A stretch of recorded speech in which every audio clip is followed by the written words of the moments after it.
What's up guys, welcome to the channel. Today we're going to be reviewing the Sony 85mm 1.8 lens, so stay tuned to hear all about it. What's up guys, my name is Jesus Martinez and I'm a San Diego creator trying to go full-time, so make sure you hit that subscribe button to follow the journey. Alright guys, so today, like I mentioned, we're talking about the Sony 85mm 1.8 lens. Yes, the 1.8, not that 1.4, because that thing is insanely expensive and we do not have the budget just yet. Now starting off, I'm gonna go off with things I really like about this lens. I've actually been using this lens a lot when it comes to portraits. It has become, I want to say, my favorite portrait lens, and I was always against the 100mm and all that. I think I've told you guys I was that photographer, that new photographer that wasn't experimenting all of these focal lengths, and as soon as I started shooting this thing, I fell in love with it.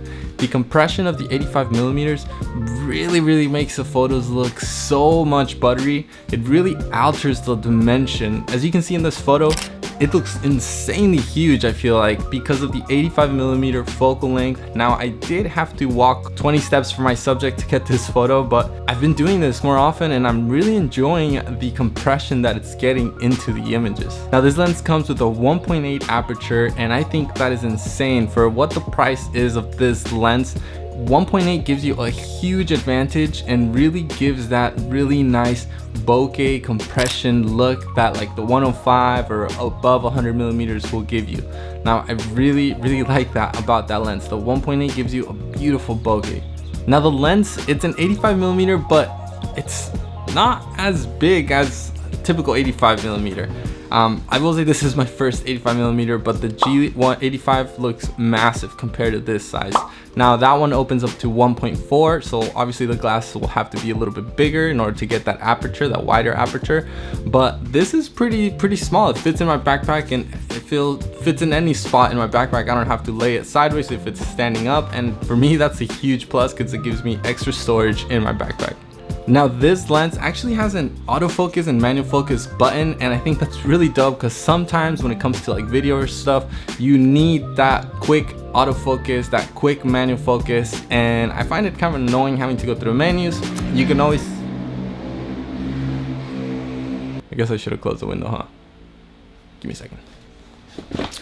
Note to self, always close your window when you're filming a YouTube video. Now you know. So the autofocus and manual focus button can come really handy, and it's pretty nice that this lens actually has it. Now a lot of lenses tend to have this, and I feel like the older models, but they kind of stopped in the Sony models, the smaller lenses or so. I don't know why, but I really like this. I really like that feature on the lens. Now this lens is selling for $600, and it is a little bit pricey, but an 85mm with the 1.8, especially on a full frame body, it looks insane. I'm in love with this look. Every time I have a portrait, like I mentioned, I always pull out my 85mm just because of the compression and the bokeh it gives. It's so nice. So $600 for this lens, I think it's totally worth it. I definitely wouldn't recommend it if it's your first lens. Unless you're only doing portraits, then yeah, 85 is the way to go. But when you think about the $600 85 1.8 versus the $1,800 85 1.4 from Sony, it's a huge difference in savings for a very little difference in how much light comes into your lens. Now, if I have any negatives to say about this lens, well, when shooting at 85, you have to take some distance between you and your subject. So that can sometimes be a problem, especially if you're shooting somewhere that's kind of closed in and you don't have enough room to move to get that nice composition. That can be kind of a problem sometimes. Now you might be thinking, but I don't have an A7 III, as this lens is a full frame lens. I don't have a full frame camera. Well, it actually works very well with the A64.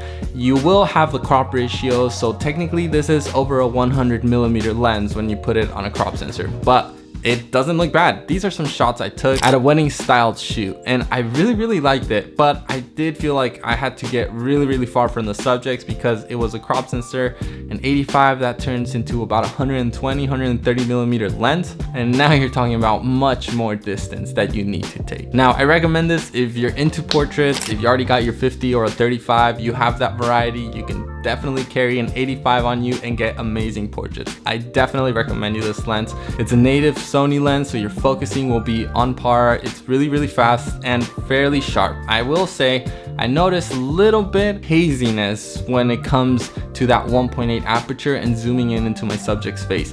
I can tell a little bit that it's not that tack sharp lens, but again, for the price, I think it's worth it. I do not recommend this if you're just starting out and you want to pick out a lens. 85, it's gonna be a little bit harder to get those typical shots when you're starting off like you could get with the 50 or a 35mm if you're shooting on crop. So that's all I have to say, guys. If you guys like this video, don't forget to like and subscribe. It really helps out the channel. And let me know what you guys think. Have you guys ever shot on an 85mm? Do you plan on getting this? Write your comments down below and I'll see you on the next video.